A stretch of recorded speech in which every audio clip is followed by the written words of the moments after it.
काम इस देश की जनता ने किया है, मगर लोकतांत्रिक तरीके से किया है। और मान्यवर जो कहते थे कि हम आर्थिक रूप से आत्मनिर्भर नहीं हो पाएंगे, उनको भी हमारी जनता ने, हमारे संविधान की खूबसूरती ने जवाब दिया है। हम आज दुनिया का 5वां अर्थतंत्र बनकर सम्मान के साथ, और ब्रिटेन जिन्होंने सालों तक हम पर राज किया, और जो मैंने तीनों आगाही कही वहीं से पक्ष विपक्ष में से आई थी, आज ब्रिटेन भी अर्थतंत्र की तालिका में हमारे पीछे खड़ा है। मान्यवर, ये हम सब के लिए गौरव लेने का पल है, हम सब के लिए बोध लेने का भी पल है, और हम सब के लिए संकल्प लेने का भी पल है। और ये सदन जे आपने लगभग 80 से ज्यादा सांसदों को मान्यवर बोलने का मौका दिया, 31 घंटे की चर्चा हुई, और ये चर्चा में सभी भाव पक्ष या विपक्ष से कहीं न कहीं प्रकट हुए। मान्यवर, आज मैं जब यहाँ आया हूं तब ये बात कहना चाहता हूं कि आज हम जिस मुकाम पर खड़े हैं, उस मुकाम पर महर्षि अरविंद और स्वामी विवेकानंद की वो भविष्यवाणी सच होती दिखाई पड़ती है कि भारत माता अपने दैदीप्यमान ओजस्वी स्वरूप से जब खड़ी होगी, तब दुनिया की आंखें चकाचौंध हो जाएगी और पूरी दुनिया वो रोशनी से भारत की ओर देखेगा। वो दिन सच होगा, इसके नजदीक काफी मजल हमने काट ली है। मान्यवर, हमारा संविधान सभा की रचना और संविधान की रचना की प्रक्रिया, ये तीनों एक प्रकार से समग्र विश्व के सभी संविधानों में अनूठे हैं, अलग प्रकार के रहे हैं। हमारे यहां दुनिया का सबसे ज्यादा विस्तृत लिखित संविधान चर्चा के सभी हमारे पारंपरिक लक्षणों को पार करते हुए हमने किया। इस संविधान सभा में 299 सदस्य रहे, 22 धर्म जाति समुदाय के सदस्य रहे, हर प्रिंसली स्टेट का प्रतिनिधित्व रहा, हर राज्य का प्रतिनिधित्व रहा। एक प्रकार से समावेशी प्रतिनिधित्व के साथ भारत का भविष्य तय करना, मतलब संविधान को रचने की हमारी प्रक्रिया आगे बढ़ी। 2 वर्ष 11 माह और 18 दिन तक अहर्निश चर्चा चलती रही, विस्तृत चर्चा चलती रही। देश के भविष्य, देश चलाने के नियम और देश की परंपरा को समाहित करते हुए देश को आगे ले जाने का संकल्प इतनी विस्तृत चर्चा के बाद बना। 13 समितियों में कार्य विभाजन किया गया, 7 सदस्यीय ड्राफ्टिंग समिति बनी, और जनता के अभिप्राय के लिए भी शायद ही दुनिया का कोई ऐसा संविधान होगा जिसका ड्राफ्ट पूरी जनता को कमेंट्स के लिए दिया गया, और कमेंट्स पर भी बहुत डिटेल चर्चा कर उचित बदलाव भी किए गए। इतनी लोकतांत्रिक परंपरा से और प्रक्रिया से बना हुआ हमारा संविधान 295 अनुच्छेद, 22 भाग और 12 अनुसूचियों में बटा है। और ये सभी संविधान के अनुच्छेद, भाग और अनुसूचियां हैं, वो विश्व में कोई भी संविधान से ज्यादा उदात्त और उत्तुंग मानव मूल्यों का सृजन करने वाले रहे हैं। मान्यवर, इसलिए हम सबको इस पर गर्व है, और हम सब ये संविधान को हमेशा मस्तक झुकाकर प्रणाम करते हैं। मैं एक विशेष उल्लेख करना चाहूंगा मान्यवर, नंदलाल बोस जो गुरुवर टैगोर के अंतेवासी थे, बहुत बड़े कलाकार थे, इन्होंने 4 वर्ष का समय लेकर संविधान को सजाने का काम किया, और उन्होंने जो संविधान लिखा गया था, इसके अनुरूप घटनाओं को संविधान के अंदर उकेरने का भी काम किया। इतिहास, धर्म, संस्कृति और परंपरा, सबसे मानव जीवन के उच्च मूल्य देने वाली सभी संदेशों को, घटनाओं को उन्होंने चित्र रूप में यहां पर उकेरा। यहां पर भगवान राम का चित्र भी मिलेगा, बुद्ध और महावीर का भी मिलेगा, दशम पिता गोविंद सिंह जी का भी चित्र मिलेगा। गुरुकुल हमारी शिक्षा नीति कैसी होनी चाहिए इसका संदेश भी मिलता है।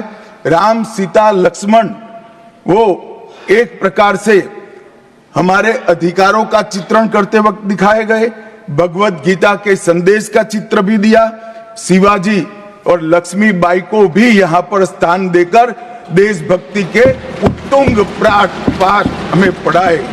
नालंदा यूनिवर्सिटी हमारी प्राचीन शिक्षा पद्धति का हमें स्मरण कराती है और नटराज जीवन में बैलेंस कैसे होना चाहिए वो बैलेंस के सिद्धांत को भी प्रतिरूपित करता है।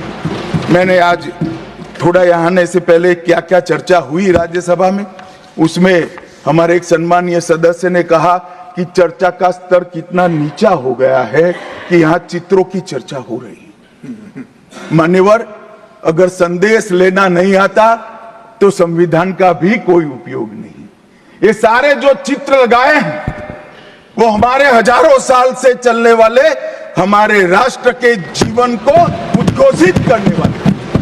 और कोई ये न समझे कि हमारा संविधान दुनिया के संविधानों की नकल है।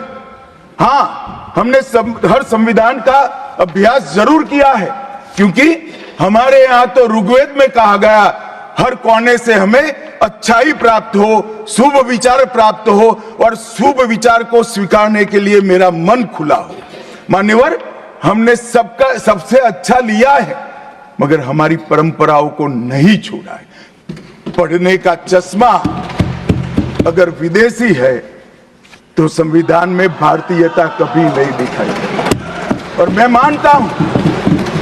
मानता हूं कि जिसने भी संविधान को सिर्फ शब्दों में छापा है और चित्रों को निकाल दिया है, उन्होंने संविधान की भावनाओं के साथ छल किया है। चित्र बगैर का संविधान अधूरा संविधान। मान्यवर, इसके अंदर संविधान सभा में राजेंद्र प्रसाद जी, राजेंद्र बाबू अध्यक्ष बने, डॉक्टर BR आंबेडकर, सरदार पटेल, जवाहरलाल नेहरू, श्रीमान काजू, KT Shah, Iyengar, Maulana Azad, Shyama Prasad Mukherjee, doctor Radhakrishnan, KM Munshi, ऐसे विद्वानों ने अनेक चर्चाओं में हिस्सा लेकर संविधान को समृद्ध और संपूर्ण बनाने का काम किया। परंतु इतना ही नहीं, संविधान सभा के जो सदस्य थे इसके अलावे भी विवेकानंद, महर्षि अरविंद, महात्मा गांधी, गोपाल कृष्ण गोखले, तिलक महाराज, वीर सावरकर, लाला लजपत राय और राष्ट्र, लोकतंत्र और हमारी परंपराओं में उच्च मूल्यों को स्थापित करने वाले हर महापुरुष की भावनाओं का ये महापुरुष ने उल्लेख कर कोई न कोई सिद्धांत को प्रस्तापित किया है। मान्यवर, जब इतने सारे मनुष्यों का अच्छा विचार जिस संविधान में हो उसको सफल होना ही था।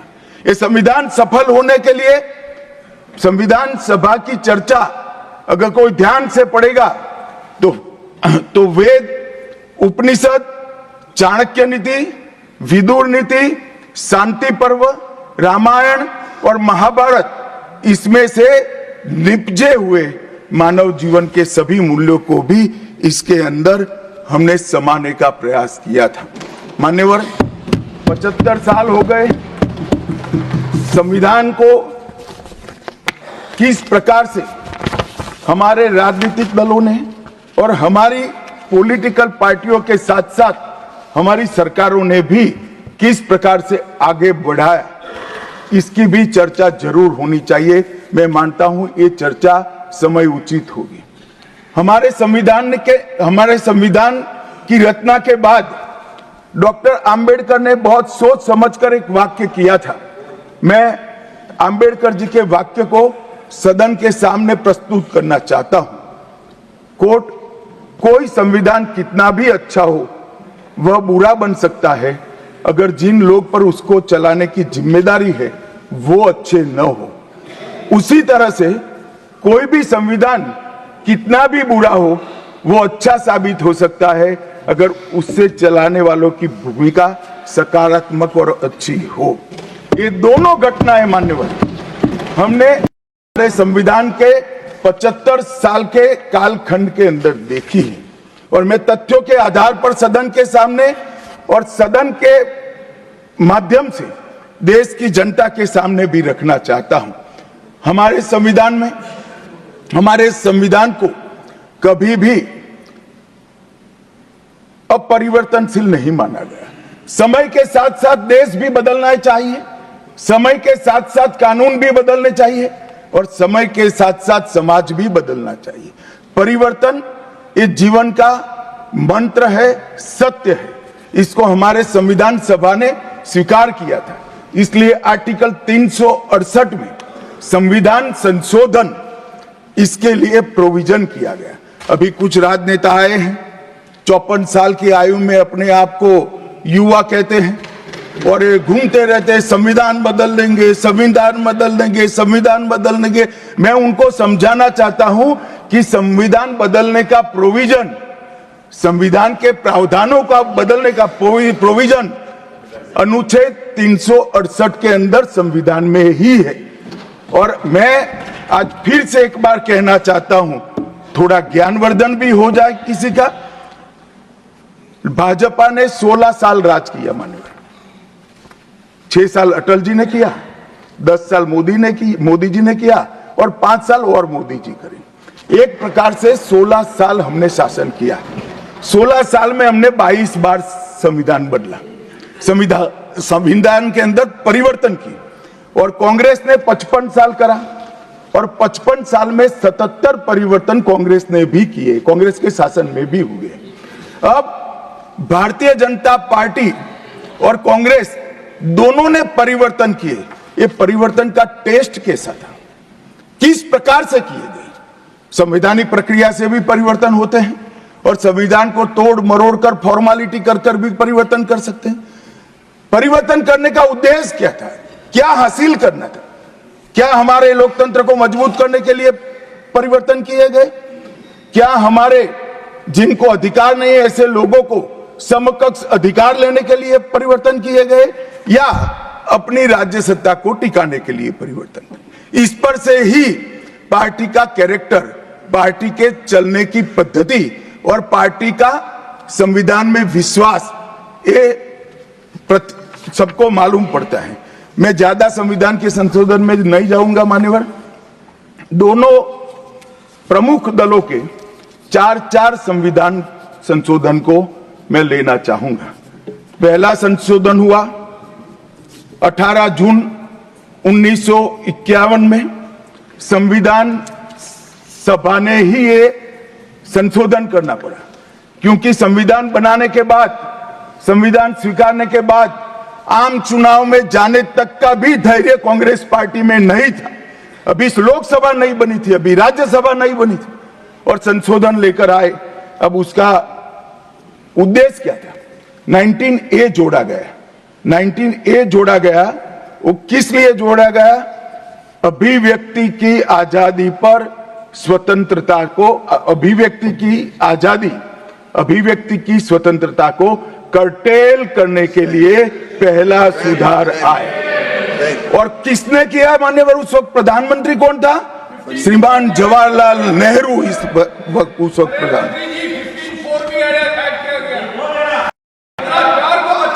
आप बता चुके। अब मान्यवर